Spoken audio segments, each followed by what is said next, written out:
Mazda Miata time, you guys. That time of morning, it is about 3 degrees Celsius outside. Perfect weather if you ask me to have the top down. But here we are. This is an MX-5 2016 model. It's bone stock other than coilovers.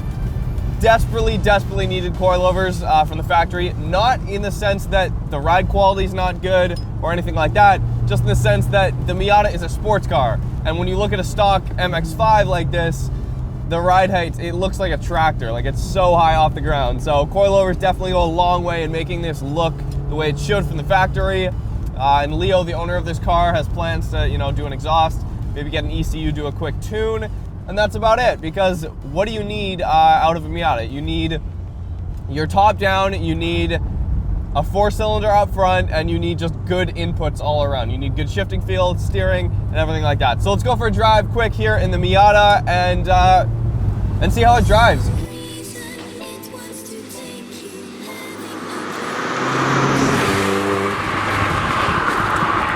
drove a Fiata. Okay, the Fiat Spider a few months back, and that was Eddie's car. Now, he's already modified that. That was at like, I think 250, 260 at the wheels when I drove it, and that was the turbocharged engine, the 1.6 from Fiat, right? This is the naturally aspirated engine that's in the Miata, right? So, of course, you've heard people complaining about the torque dip in the center, and it doesn't have enough power. The Miata would be so much more fun if it had like 50 to 100 more horsepower. I've driven the car for a few minutes already. I don't get what you guys are saying about the power. I don't think this car needs 100 more horsepower. Yes, it would be more fun with 100 more horsepower, but does it need it out of the factory? Like, is it desperately craving 100 more horsepower? Not at all. This thing's fun. It's very light. First thing I noticed right off the bat is definitely the shifter feel. And the way the back end steps out, it is a little bit cold, like I said. And these tires, they're not like, they're not winter tires, they're not snow tires, so they're not made to handle the cold like it is today. But the first thing I noticed about this car is absolutely the shifting feel. Super notchy, gets sideways really easy. That was traction control. I do like the naturally aspirated idea of the Miata, but I love a turbocharged engine. I love the torque hit that you get in the Fiat. Like, granted, that was a modified car, so the torque hit definitely harder than stock, but even still, it's a really good feeling. But that car kind of died out near the top end. This one carries pretty much all the way to redline. Like, here we go, 5,000, 6,000, still building, right? Sounds really good, and it's predictable. That's the thing. The Fiat mid-corner, if you get in and out of boost, it has a tendency to get a little bit unpredictable with power delivery, whereas this is just spot on. It's really good, a really good time. Looks sick in black, I might add, definitely.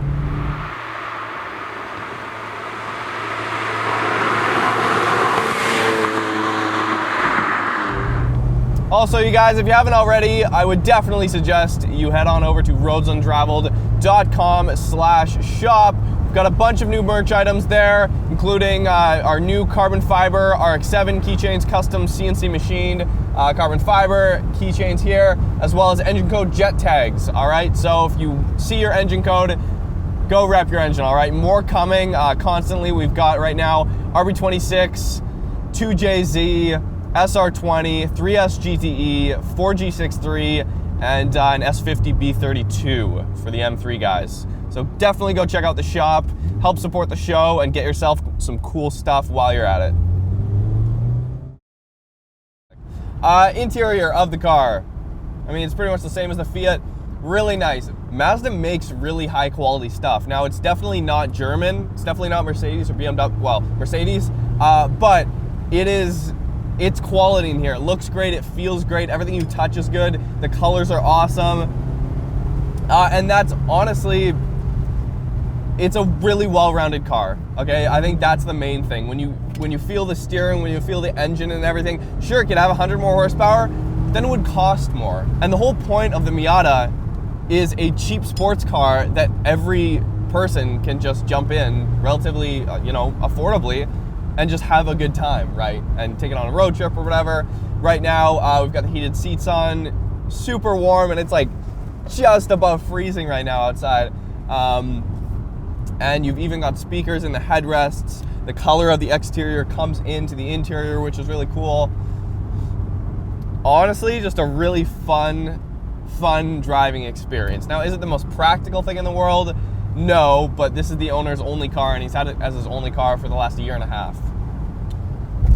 And a little funny thing to note as well, on the dash here, you can see that it's telling me to shift in the 6th gear. So if we're just cruising, it'll tell you to shift up, save fuel. That's a big pothole. Oh God. Soaks it up nicely though. Coilovers and everything, even still, soaks it up really nicely.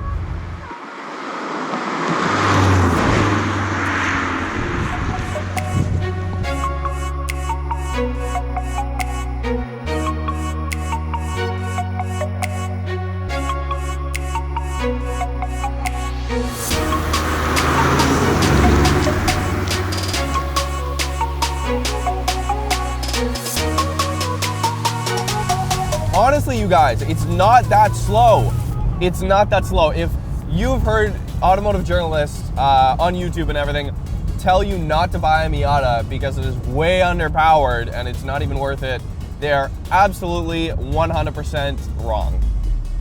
And that's not even just my opinion. They're wrong. It's great.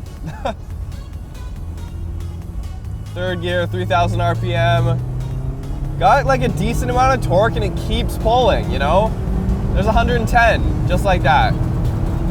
130. My hat almost just flew off there.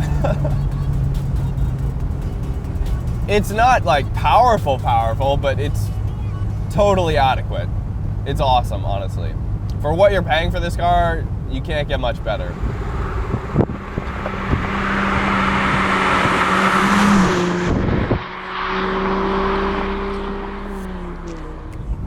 Now, where this car is dual personality is in its looks.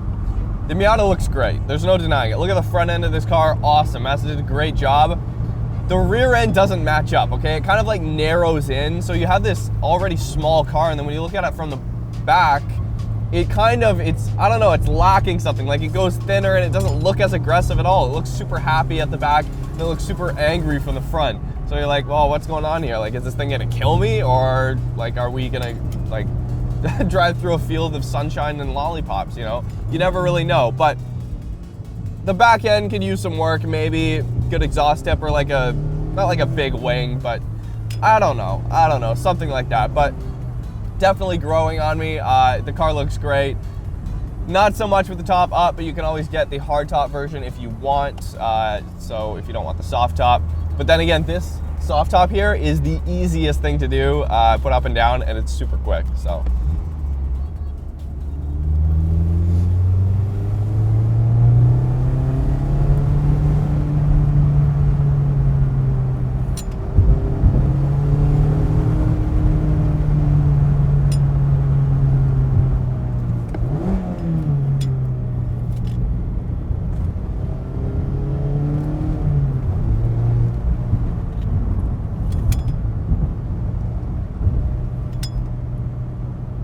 Honestly, the one thing that's keeping me from really pushing this to the limits right now, honestly, probably are the tires.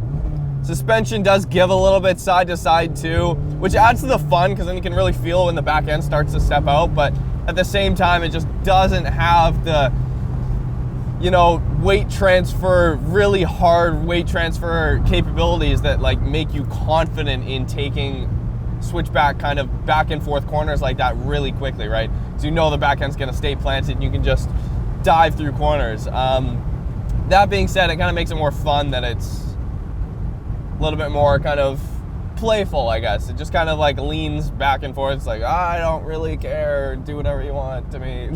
Doesn't really care, right? Versus like a really like tightened down chassis with like really stiff anti-roll bars and stuff will give you the sense that nothing's gonna give way and you can really push it to the limits and you're not gonna go anywhere, right?